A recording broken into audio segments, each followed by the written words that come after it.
Breaking tonight, the number of Americans losing their insurance is now growing as brand new polls show the vast majority of the uninsured are not even trying to sign up. I'm Megyn Kelly. Welcome, everyone. This is the Kelly File. Capping off another difficult week for the president's health care law, a dark milestone. More than 4.8 million, that's nearly 5 million Americans nationwide, have now been kicked off of their plans. The cancellations in the state of Pennsylvania alone jumping from 40,000 to 215,000. Now a new Gallup poll shows that just over 20% of the uninsured have even tried to go on the health insurance exchange and get insurance since October 1st. Just 20%, not even. That's of the uninsured. Almost 80% of the uninsured either don't care or haven't even tried. Apparently deciding it is either better just to pay the fine or that the system is just too messed up at this point to even bother trying to get on that website. Marc Theissen is a former presidential speechwriter, Washington Post columnist, and a fellow at the American Enterprise Institute. Marc, who can blame them? It's a complete mess. You're absolutely right. Let's talk about this poll numbers, though. The presidential, first of all, the presidential poll numbers that he's facing, but these poll numbers that show that so few people, and these are the uninsured people. Yeah. It's not like, okay, only 20% of all Americans have tried to go on healthcare.gov. These are the people the whole law was meant to help.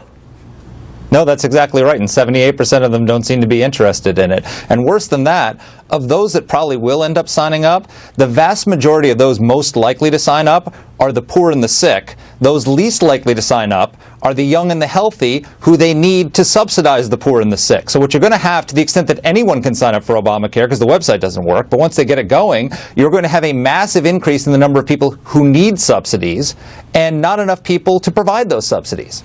And now tonight we find out that President Obama's approval rating is now below the approval rating of George Bush at the same point in his second term. I mean, your former boss, who was not popular at this point in his second term because we were in the midst of Iraq and Fallujah and beheadings and take a look at Katrina. That. Yeah, and Katrina. Yep. No, absolutely. I mean, and I think it's only going to get worse for him because people are not, first of all, this is a man-made, unlike Katrina, this is a man-made disaster. This is a self-imposed wound. But second of all, people aren't just upset about the botched rollout. They're upset that the president lied to them. Okay? When you lose your credibility as a president of the United States, it's awfully hard to get it back. And so President Obama is digging himself out of a hole that's not just that people think the rollout has been incompetent. They don't trust him anymore. They think he lied to them. They think that he misled them.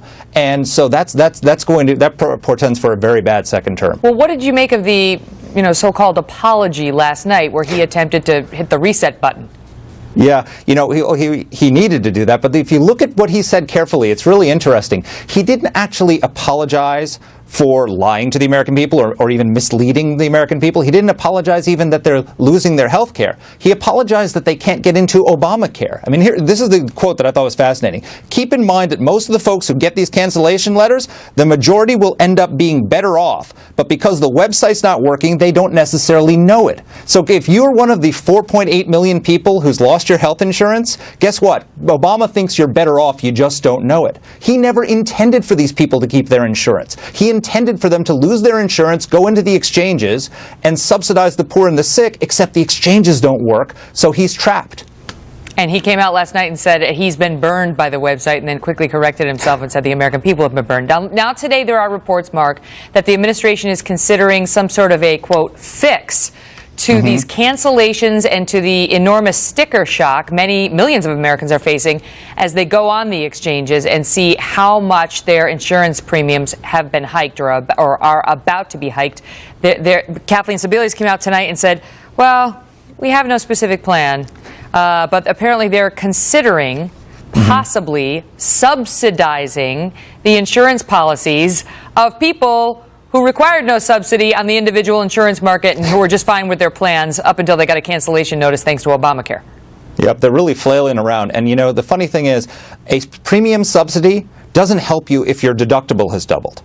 A premium subsidy doesn't help you if you've lost your doctor. So the premium subsidies are not a solution to begin with for people like that who are losing their doctors, seeing their deductibles double. But on top of that, they're offering premium subsidies to, it used to be they were going to offer them for low-income people. Now they're offering it to middle-income people to cover health insurance they don't want or need. So, we're going to build the taxpayer now, not just for low-income people to get maternity care and substance abuse care and all these things they didn't want and they had plans they were happy with, but we're going to do it for middle-income people too. So the solution is, let's build the taxpayer. It's a disaster. And there's a real question about whether there's any more money for that kind of thing, and whether, can President Obama do that by executive order? Will he have to get the approval of the Congress for his so-called fix? All questions that we'll be examining in the days and weeks to come. Marc Theissen, thank you, sir.